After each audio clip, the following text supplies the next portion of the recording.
கோவை மாவட்டம் காரமடை அருகே 2 அரசு பேருந்துகள் மற்றும் ஆட்டோ மோதிக்கொண்ட விபத்தின் சிசிடிவி காட்சி வெளியாகியுள்ளது. வெள்ளிக்கிழமை இரவு மேட்டுப்பாளையத்தில் இருந்து கோவை நோக்கி சென்ற அரசு பேருந்து காரமடை மேம்பாலத்தில் இருந்து கீழே இறங்கும் பொழுது முன்னால் நின்று கொண்டிருந்த மற்றொரு அரசு பேருந்தை முந்த முயன்றது. அப்போது அந்த பேருந்து மீதும் ஆட்டோ மீதும் மேட்டுப்பாளையத்தில் இருந்து கோவை வந்த அரசு பேருந்து மோதியது. இந்த விபத்தில் ஆட்டோவில் பயணித்த இருவருக்கு லேசான காயம் ஏற்பட்டது. புதுக்கோட்டை மாவட்டம் ஆவுடையார்கோவில் தீயணைப்பு நிலைய கட்டட அடிக்கல் நாட்டு விழாவில் ஒப்பந்ததாரரை திமுக முன்னாள் எம்எல்ஏ தகாத வார்த்தைகளால் வசைபாடியதால் பரபரப்பு ஏற்பட்டது. 2,59,00,000 ரூபாய் மதிப்பீட்டில் தீயணைப்பு நிலையம் கட்டுவதற்கு அடிக்கல் நாட்டு விழா நடைபெற்றது. அப்போது அங்கு வந்த முன்னாள் எம்எல்ஏ உதயம் சண்முகம் தன்னை ஏன் விழாவுக்கு அழைக்கவில்லை என்று கேட்டு ஒப்பந்ததாரரை தகாத வார்த்தைகளால் பேசியதுடன் தேங்காய் உடைக்கும் அரிவாளை கையில் பிடித்தபடி மிரட்டல் விடுத்ததால் பரபரப்பு ஏற்பட்டது.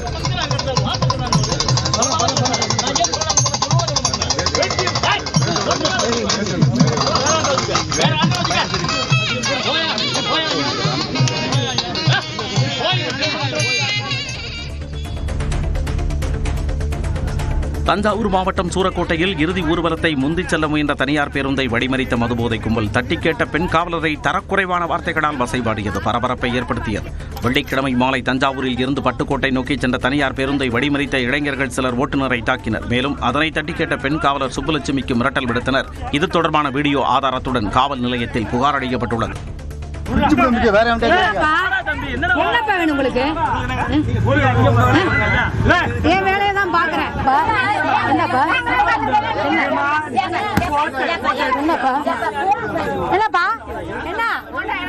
நாளைக்கு எஃப்ஐஆர் போடுவோம்.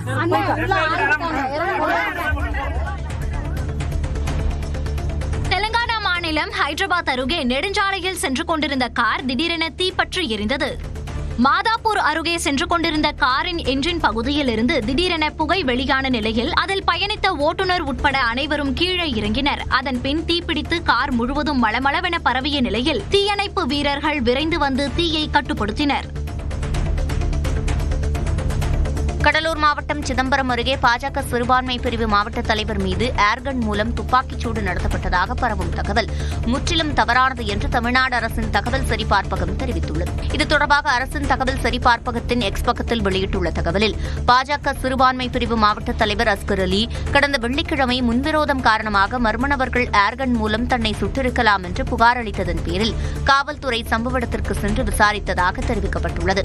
அதில் 12 வயது சிறுவன் கருங்கல் ஜல்லியை கிரிக்கெட் மட்டையால் அடித்து விளையாடும் போது அஸ்கர் அலியின் சட்டை பாக்கெட்டில் இருந்த செல்போனில் பட்டு சேதமடைந்துள்ளதாகவும் ஏர்கன் குண்டு பட்டதற்கான எந்த தடயமும் இல்லை என்பது விசாரணையில் தெரியவந்திருப்பதாகவும் கூறப்பட்டுள்ளது. திருவாரூர் மாவட்டம் கோட்டூரில் எள்ளுக்கு உரிய பயிர் காப்பீட்டுத் தொகை வழங்க வலியுறுத்தி விவசாயிகள் சாலை மறியலில் ஈடுபட்டனர். கோட்டூர், விக்கிரபாண்டியம், ஆளாத்தூர், இருள்நீக்கி உள்ளிட்ட பகுதிகளில் 3500 ஏக்கர் பரப்பளவில் எள் மற்றும் பருத்தி பயிரிடப்பட்டுள்ளது. கடந்த சில தினங்களாக பெய்த மழையால் எள் பயிர்கள் பாதிக்கப்பட்டுள்ளதால் முறையாக கணக்கிட்டு காப்பீட்டுத் தொகையை வழங்கக் கோரி 100க்கும் மேற்பட்ட விவசாயிகள் சாலை மறியலில் ஈடுபட்டனர். இதனால் மன்னார்குடி திருத்துறைப்பூண்டி சாலையில் போக்குவரத்து பாதிக்கப்பட்டது. திருச்சியில் நடைபெறும் மாநில அளவிலான சப் ஜூனியர் கராத்தே போட்டியில் 2000க்கும் மேற்பட்ட வீரர் வீராங்கனைகள் பங்கேற்றுள்ளனர். தனியார் கல்லூரி வளாகத்தில் 2 நாட்கள் போட்டி நடத்தப்படுகிறது. தமிழ்நாடு முழுவதிலும் இருந்து வந்துள்ள 6 முதல் 13 வயதுக்கு உட்பட்ட சிறுவர் சிறுமிகள் பங்கேற்றுள்ள நிலையில் கட்டா மற்றும் குமித்தே ஆகிய 2 பிரிவுகளில் போட்டி நடத்தப்படுகிறது.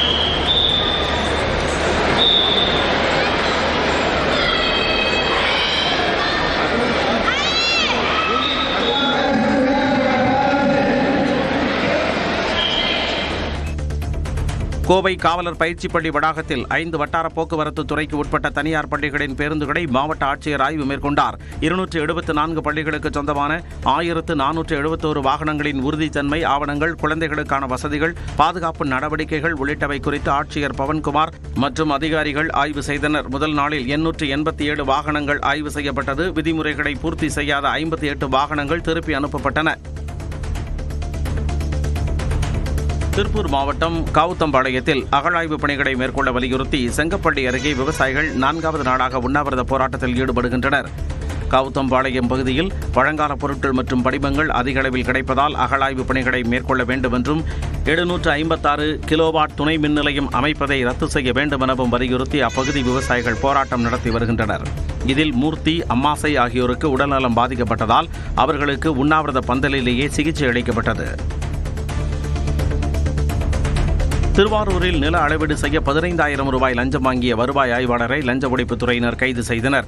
செல்வ கணேஷ் என்பவர் தனது நிலத்தை அளவீடு செய்வதற்காக திருவாரூர் வட்டாட்சியர் அலுவலகத்தில் பணியாற்றும் முதன்மை வருவாய் ஆய்வாளர் ஜான் டைசனிடம் மனு அளித்துள்ளார். அதற்கு அவர் லஞ்சம் கேட்ட நிலையில் லஞ்ச ஒழிப்புத்துறையில் செல்வ கணேஷ் புகார் அளித்தார். இதையடுத்து ரசாயனம் தடவிய ரூபாய் நோட்டுகளை கொடுத்து ஜான் டைசனை லஞ்ச ஒழிப்புத்துறையினர் கையும் களவுமாக கைது செய்தனர். கிருஷ்ணகிரி மாவட்டம் வேப்பனப்பள்ளி அருகே விவசாய நிலத்திற்கு உணவு தேடி வந்த 2 புள்ளிமான்கள் மின்வெளியில் சிக்கி இறந்த விவகாரத்தில் 2 பேர் கைது செய்யப்பட்டுள்ளனர். சூலாமலை கிராமத்தைச் சேர்ந்த ராஜா என்பவர் தனது விவசாய நிலத்தில் மின்வெளி அமைத்திருப்பதுடன் தனது உறவினர் முருகேசனுடன் சேர்ந்து அதில் மின்சாரம் பாய்ச்சி 2 மான்களை கொன்றதாகவும் கூறப்படுகிறது. இறைச்சிக்காக மான்களை இவர்கள் கொன்றது தெரியவந்திருக்கும் நிலையில் காவல்துறையினர் இருவரையும் கைது செய்து விசாரித்து வருகின்றனர். தலைமறைவாக இருந்து வந்த திருச்சி மாவட்டத்தைச் சேர்ந்த பிரபல ரவுடியை அவரது தந்தையின் இறுதிச் சடங்கில் காவல்துறையினர் சுற்றி வளைத்து துப்பாக்கி முனையில் பிடித்தனர். மேலக்கொண்டையம்பேட்டையில் வசிக்கும் ரங்கா என்பவர் மீது அடிதடி, கட்ட பஞ்சாயத்து உள்ளிட்ட 20க்கும் மேற்பட்ட வழக்குகள் உள்ளன. தலைமறைவாக இருந்து வந்த இவர் தனது தந்தையின் இறுதிச் சடங்கில் பங்கேற்கச் சென்றார். இதை அறிந்த காவல்துறையினர் சாதாரண உடையில் சென்று துப்பாக்கி முனையில் அவரை கைது செய்தனர்.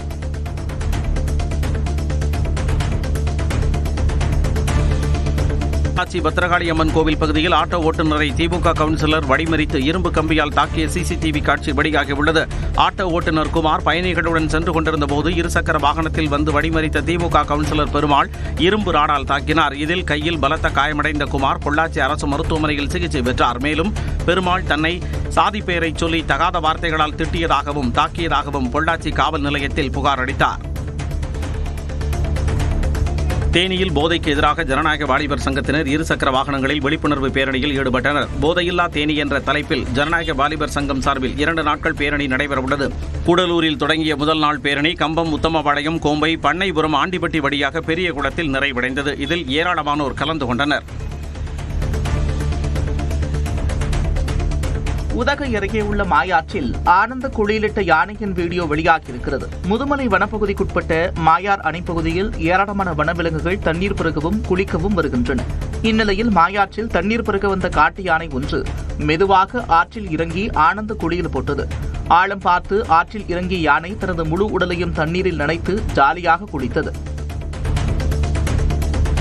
வேலூர் மாவட்டம் பேரணாம்பட்டு அருகே பெண்ணை கூர்மையான ஆயுதத்தால் தாக்கி பாலியல் வன்கொடுமை செய்து 5.5 சவரன் நகை கொள்ளையடிக்கப்பட்டுள்ளது. ஏரிக்குத்தி கிராமத்தில் பெண் ஒருவர் வீட்டில் தனியாக இருந்தபோது உள்ளே நுழைந்த அடையாளம் தெரியாத நபர் அவரை சரமாரியாக தாக்கி வன்கொடுமை செய்துவிட்டு நகை பறித்துக் கொண்டு தப்பி ஓடியதாக கூறப்படுகிறது. அப்போது பெண்ணின் சத்தம் கேட்டு ஓடிவந்த அக்கம் பக்கத்தினர் அவரை மீட்டு மருத்துவமனையில் அனுமதித்தனர். இந்த விவகாரத்தில் அதே கிராமத்தைச் சேர்ந்த ரவி மற்றும் நிதிஷ் ஆகியோரை பிடித்து காவல்துறையினர் விசாரித்து வருகின்றனர். ராணிப்பேட்டை மாவட்டம் வாலாஜாப்பேட்டை அருகே மின்சாரம் தாக்கி கணவர் உயிரிழந்த சோகத்தில் மனைவி தனது 2 குழந்தைகளுடன் தற்கொலைக்கு முயன்ற சம்பவம் சோகத்தை ஏற்படுத்தியுள்ளது. மருதாசலம் கிராமத்தைச் சேர்ந்த முருகன் கோழிப்பண்ணையில் பணியாற்றிக் கொண்டிருந்த போது மின்சாரம் தாக்கி உயிரிழந்தார்.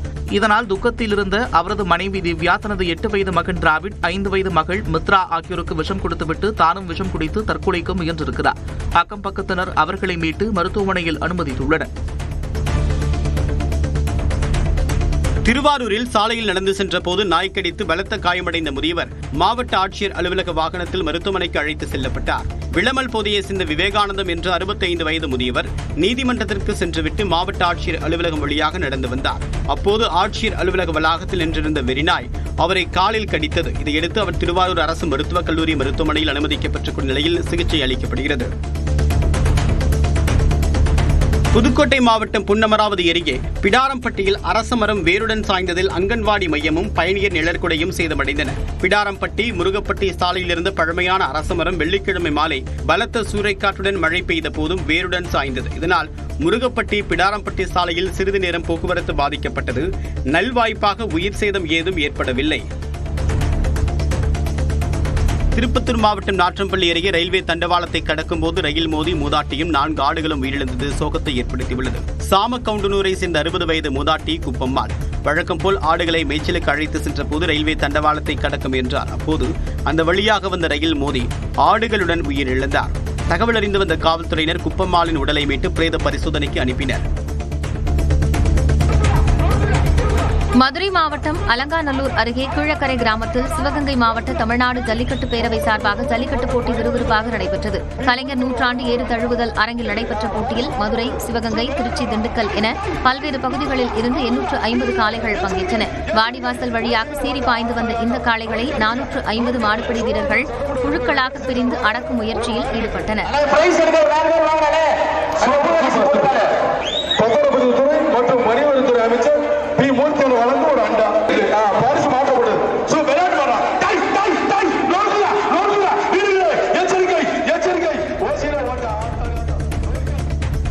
கன்னியாகுமரி மாவட்டத்தில் பொதுமக்கள் தவறவிட்ட 300க்கும் மேற்பட்ட செல்போன்களை மீட்டு காவல் கண்காணிப்பாளர் உரியவர்களிடம் ஒப்படைத்தார். செல்போன் திருட்டு, செல்போன் காணாமல் போனது தொடர்பாக மாவட்டத்தில் உள்ள அனைத்து காவல் நிலையங்களிலும் பல்வேறு புகார்கள் குவிந்தன. காவல் கண்காணிப்பாளர் உத்தரவின் பேரில் செல்போன்களை மீட்கும் பணியில் காவல்துறையினர் தீவிரமாக ஈடுபட்டு வந்தனர்.